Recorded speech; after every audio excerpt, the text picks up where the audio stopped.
زردادہ نے خمار آلود لہجے میں اپنے دوستوں سے کہا۔ ہم مزہ تو آئے گا ہی، اپنا زردادہ ہیرو جو ہے۔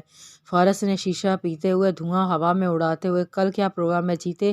زردادہ نے فارس کے کندھے پر ہاتھ مارتے ہوئے پوچھا۔ کیا ہونا ہے بھائی، فل چل کریں گے، مزے میں ہے اپنی زندگی، ایک آنکھ دبا کر کہتا فارس۔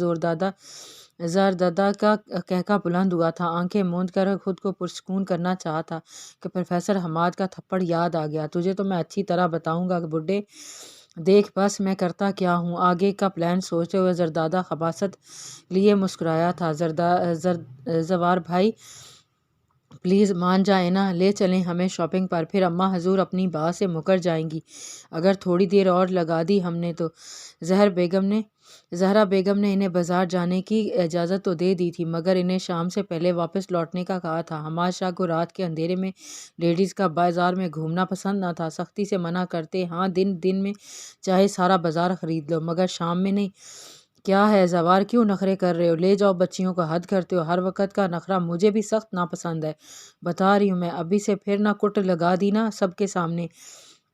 صبا بیگم نے ناراض لہجے میں زوار کو وارن کیا تھا۔ اچھا چلو، ایک تو انسان چھٹی والے دن اپنی مرضی سے کچھ کر ہی نہیں سکتا، آج سنڈے تھا اور خیر سے پاکستان کا میچ بھی، تو بھلا کس کی مجال تھی زوار کو ٹی وی کے سامنے سے ہٹا سکے؟ تو یہ مجال صرف اشنا نے کی تھی، وہی تھی ان سب میں ضدی، جو ٹھان لیتی سے پورا کر کے ہی دم لیتی۔ چلو جلدی اٹھو، زوار بھائی روم میں گاڑی کی چابی لینے گئے ہیں، ہم باہر نہیں ہوں گے تو نہیں لے جائیں گے، ان کا پسندیدہ میچ جو لگا ہوا ہے۔ زوار کے مانتے ہی اشنا بھاگتی ہوئی اشفا کو اٹھانے آئی تھی، جو آرام سے بستر میں گھسی تھی کہ زوار بالکل ہی مانے گا، مگر اشنا نے یہ کام بھی کر دکھایا تھا۔ کیسے مان گیا وہ؟ جلدی سے کمبل سائڈ پر پھینکتی اشفا اٹھی تھی۔ میں یہ بعد میں بتا دوں گی، ابھی نکلو ورنہ رہ گئی تو بولنا مت۔ پھر 2 منٹ میں اشنا اچھلتی کودتی نیچے تھی۔ ارے کیا ہوا گڑیا، آرام سے، کتنی بار سمجھایا ہے؟ زوریز اشنا کو مرال کی طرح بچی ہی سمجھتا تھا، اس کی نظر میں اشنا ابھی بھی نہ سمجھ تھی، تبھی بچپنا زیادہ تھا، جبکہ اشفا پر وہ اچھی خاصی سختی کرتا تھا۔ یونیورسٹی میں پہنچ گئی ہے پر عقل نام کو نہیں، ایسا صرف زوریز کو لگتا تھا۔ ہاں ابھی تو کسی نے کسی کو نہیں ڈانٹا، میں تھوڑا سا ہنس کیا لوں، ادھر تو فتوے جاری ہو جاتے ہیں۔ نکلی تو وہ بھی اشنا کی طرح ہی تھی کمرے سے، مگر سامنے سے آتے زوریز کو دیکھ کر فوراً کود کر جانے کا ارادہ ترک کیا تھا۔ بقول زوریز انسان کی بچی بن کر گزری۔ رکو، زوریز کی روبدار آواز۔ ہائے، ابھی تو میں نے کچھ بھی نہیں کیا، پھر کس لیے روکا؟ اشفا نے سوچا۔ جی بھائی، کہاں جا رہی ہو تم لوگ؟ اشفا نے سر اٹھا کر دیکھا، جس سے زوریز کا دماغ خراب ہوا۔ اچھی طرح جانتے تو ہیں، پھر یہ سوال کیوں؟ کیا ہے، آج ہی سوچ کر علامہ اقبال بننے کا ارادہ ہے کیا؟ اشفا کے سامنے چٹکی بجاتا زوریز بولا تھا۔ نہیں، وہ ہم بازار جا رہے ہیں، گھبرا کر جواب دیا۔ اچھا تو ادھر آؤ، ذرا بازو سے پکڑ کر سامنے دیوار پر لگے آئینے کے سامنے لے گیا۔ بازار جا رہی ہو یا شادی پر تو نہیں جو یہ لپسٹک سے ہونٹوں کو رنگ روغن کیا ہے؟ صاف کر کے جاؤ ورنہ ٹانگیں توڑ دوں گا تمہاری۔ ایک جھٹکے سے بازو چھوڑتا اپنے کمرے میں گیا تھا۔ اف، کتنی شرمندگی ہو رہی ہے، بل بتوڑی کہیں کا، منہ بسور کر آنکھوں میں آئے آنسو صاف کرتی، ساتھ ہاتھ کی پشت سے اپنے لبوں کو رگڑ ڈالا تھا۔ بس کر دو اب اشنا، بہت ہو گیا، مجھ سے نہیں چلا جا رہا۔ تم انسان ہو کہ جن اتنا کچھ لے لیا، مگر مجال ہے کہ تھکن تمہارے چہرے سے عیاں ہو، حد ہے بس، اب مجھے بھوک لگ رہی ہے، پیاس بھی لگی ہے، مزید میں نہیں گھوم سکتی۔ اشفا کی چھوٹی موٹی شاپنگ تو کب کی ہو چکی تھی، وہ کسی بھی چیز کو سلیکٹ کرنے میں زیادہ دیر نہ لگاتی تھی، جبکہ اشنا پورا بازار کھنگال کر بھی سکون نہ ملتا۔ یہ کیسے ممکن تھا؟ جہاں اشنا ہو وہاں خاموشی ہو۔ ہاں ٹھیک ہے، چلو، مجھے بھی لگ رہی ہے بھوک۔ دونوں مال سے باہر نکلی تھی۔ زوار گاڑی میں ہی بیٹھا موبائل پر کرکٹ لگا کر دیکھ رہا تھا۔ ان کے ساتھ مال کے اندر نہ کیا جانتا تھا کہ سر میں درد ہو جائے گی، مگر اشنا میڈم کو چیزیں پھر بھی پسند نہیں آنی، اوپر سے دکاندار سے چھوٹی چیزوں کی پرائز میں بھی لڑاکا عورتوں کی طرح بحث کرتی تھی۔ الٹا ساتھ آئے بندے کو شرمندگی ہوتی تھی۔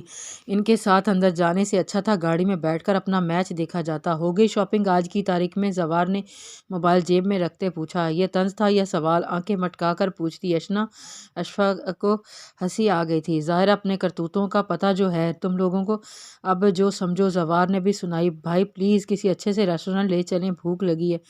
اشنا نے پیٹ پر ہاتھ رکھتے دہائی دی، حق ہاں، میرا میچ اور آج کا دن برباد سمجھو۔ ٹھنڈی آہ بھرتا زوار گاڑی سٹارٹ کرنے لگا تھا۔ گاڑی جیسے ہی پار کی، اشنا جلدی سے اتر کر اندر کی طرف بھاگی۔ یہ والا ٹیبل لیں گے بھائی؟ ہاتھ کے اشارے سے بتاتی ایک چیئر پر بیٹھ بھی گئی تھی۔ ہاں بھائی ٹھیک ہے محترمہ۔ زوار جانتا تھا اب ندیدے پن کا ایک اور مظاہرہ دیکھنے کو ملے گا۔ اف اشنا، کیسے کھا لیتی ہے تم یہ کھٹے پکوڑے؟ اشفا نے اشنا کے سامنے گول گپوں کی بھری پلیٹ کو دیکھتے ہوئے کہا۔ ایسے ایک گول گپا کھٹے پانی سے بھر کر منہ میں رکھتے ہوئے کہا، اور خبردار جو ان کو کھٹے پکوڑے کہا گول گپے کہو، صرف ایک کے بعد ایک اور پھر دوسری پلیٹ ختم کرتے اشنا کو ارد گرد کا بالکل احساس نہ تھا، جبکہ زوار اور اشفا اس کو اس کے حال پر چھوڑتے اپنے کھانے کی طرف متوجہ ہوئے تھے۔ چھوٹے بچوں کی طرح کھاتی اشنا کو بالکل احساس نہ تھا کہ کوئی اس کی اس حرکت پر دل و جان سے فدا ہوا بیٹھا ہے۔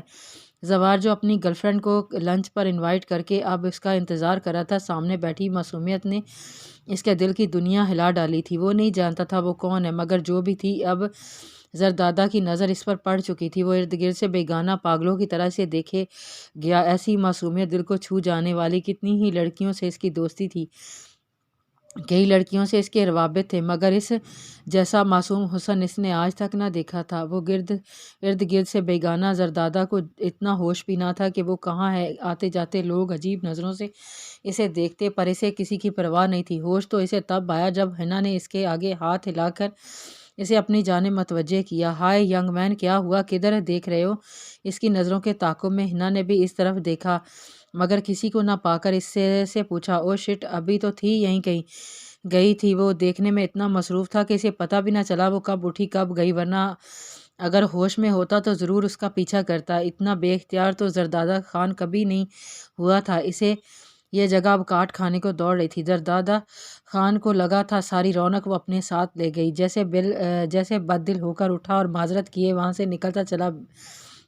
نکلتا بنا، جبکہ حنا ارے ارے کرتی رہ گئی۔ السلام علیکم بی جان، کیسی ہیں آپ؟ زردادہ تھکا تھکا سا بی جان کے پاس ہی لیٹ گیا۔ وعلیکم السلام، آ گیا میرا بچہ، وقت مل گیا ماں کے پاس بیٹھنے کا؟ آج کیسے یاد آ گئی ماں کی؟ بی جان بھری بیٹھی تھی۔ آپ کے پاس نہیں آؤں گا تو اور کس کے پاس جاؤں گا بھلا؟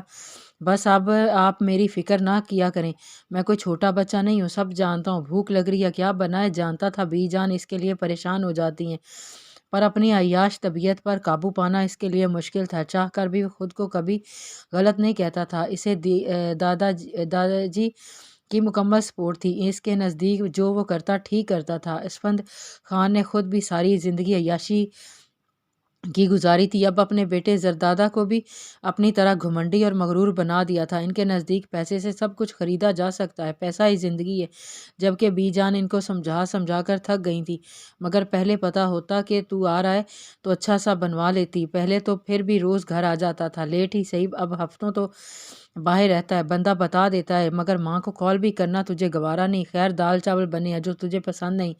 دال چاول کا نام سنتے ہی زردادہ کا حلق تک کڑوا ہو گیا تھا۔ سب سے ناپسندیدہ ڈش دال چاول تھی۔ رہنے دے بی جان، بس بھر گیا پیٹ میرا۔ برا سا منہ بناتا اٹھ کر کمرے میں چلا گیا۔ بی جان نے افسوس سے سر ہلایا۔ کتنی دیر گزر گئی۔ برق خان ایک ہی زاویے میں بیٹھا کسی گہری سوچ میں تھا۔ کتنا عرصہ بیت گیا۔ جب وہ 15 سال کا تھا تو والدین ایک کار حادثے میں چل بسے۔ برق خان نے اپنے بہن بھائیوں کی پرورش کی انتھک محنت کے بعد آج ایک کامیاب بزنس مین تھا، مگر اتنے سالوں میں خود کبھی شادی کا نام بھی نہ لیا۔ اسود خان پرورش بیگم بی بی کے کہنے پر اپنے بڑے بھائی کے بچوں کو اپنی حویلی میں لے آیا تھا۔ برق کافی مدد کی۔ ہمنا اور شازر خان نے کی شادی کروائی جو ترکی میں مقیم تھے۔ شازر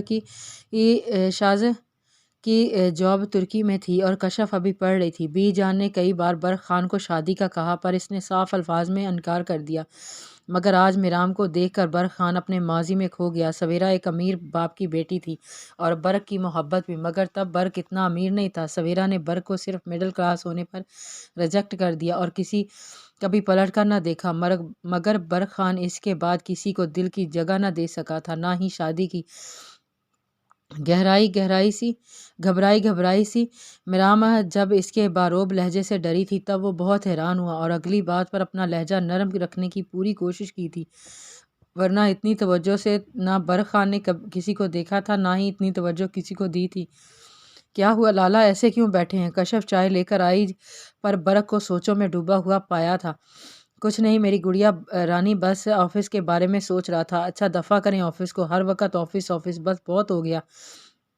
اتنے دن ہو گئے ہم کہیں نہیں گئے، چلے نا کہیں چلتے ہیں۔ زردادہ لالا بھی آئے ہوئے ہیں، بہت مزہ آئے گا۔ زردادہ آ گیا؟ اچھا پہلے اسے میرے پاس بھیجو، ضروری بات کرنی ہے۔ اوکے لالا۔ کشف کے جاتے ہی برق نے خود کو نارمل کیا تھا۔